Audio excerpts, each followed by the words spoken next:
Le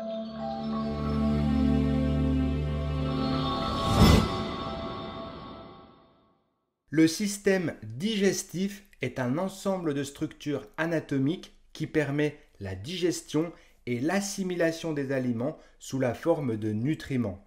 Ces derniers sont source d'énergie et permettent à notre corps de fonctionner et de se régénérer.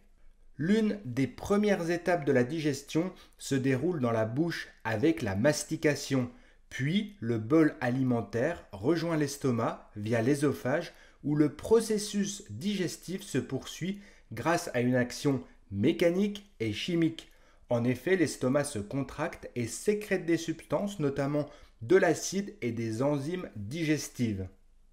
Les aliments fragmentés vont ensuite poursuivre leur progression et leur absorption en direction de l'intestin grêle puis du gros intestin.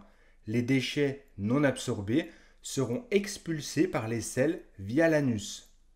Le système digestif peut être sujet à diverses pathologies. Dans cette vidéo, nous allons parler de la diverticulite. C'est une maladie qui intéresse le gros intestin, c'est-à-dire l'extrémité distale du système digestif. Les diverticules se traduisent par une modification anatomique acquise de l'intestin qui peut se comparer à des hernies ou encore à des cavités creuses. L'intestin perd alors sa régularité avec la présence de renflements. La présence de diverticules s'appelle une diverticulose.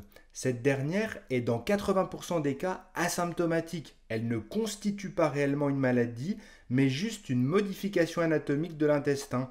La diverticulose est fréquente. On estime qu'elle concerne 10% des personnes de 40 ans et 40% des 70-80 ans. Son origine est probablement multifactorielle, avec comme facteur de risque l'obésité, le manque d'activité physique, la constipation et une alimentation pauvre en fibres. Tout cela conjugué avec l'âge. La diverticulose peut devenir symptomatique de façon aiguë ou chronique, avec notamment l'inflammation des diverticules. On parle alors de diverticulite. L'inflammation peut s'accompagner d'une infection et diverses complications plus ou moins graves peuvent être présentes, comme une perforation, un abcès, une péritonite, une hémorragie, une sténose, une fistule, etc.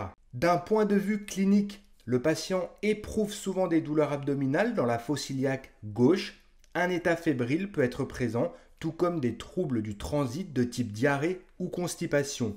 D'autres symptômes peuvent être présents en fonction du type de complications associées. Comment réalise-t-on le diagnostic ? Eh bien, la majorité des diverticuloses étant asymptomatiques, le diagnostic se fait souvent de façon fortuite, sur une coloscopie de contrôle ou bien à la recherche d'une autre pathologie. En phase de crise, l'examen de référence est le scanner. Des examens sanguins sont également effectués. Quels sont les traitements pour la diverticulite ?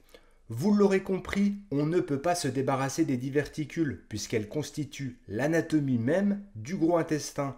L'objectif du traitement est de soigner la crise en phase aiguë et d'éviter autant que possible la récidive avec des comportements hygiéno-diététiques adaptés.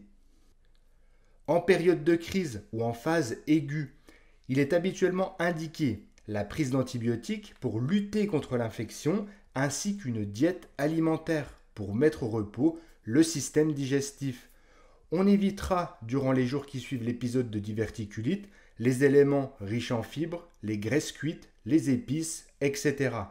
Un programme alimentaire avec réintroduction progressive sur 6 semaines sera à réaliser. Je vous mets dans la description de la vidéo les recommandations alimentaires de l'hôpital de Genève. Dans les cas les plus sévères, il peut y avoir une indication chirurgicale qui dépend du type de complication présente. Cela peut consister en une résection chirurgicale d'une partie du gros intestin par exemple. Hors période de crise, le traitement de fond réside essentiellement dans une bonne hygiène de vie.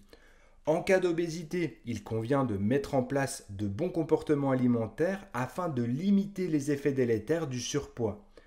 Si en période de crise, les fibres alimentaires sont à proscrire, à distance, elles sont fortement indiquées.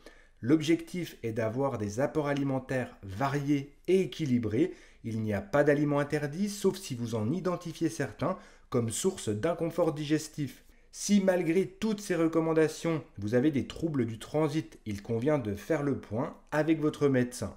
Voilà pour cette vidéo, si elle vous a plu, n'hésitez pas à mettre un pouce en l'air et à vous abonner à la chaîne si ce n'est pas encore fait. Je vous remercie pour votre écoute et votre attention et je vous dis à très bientôt sur Educa Santé.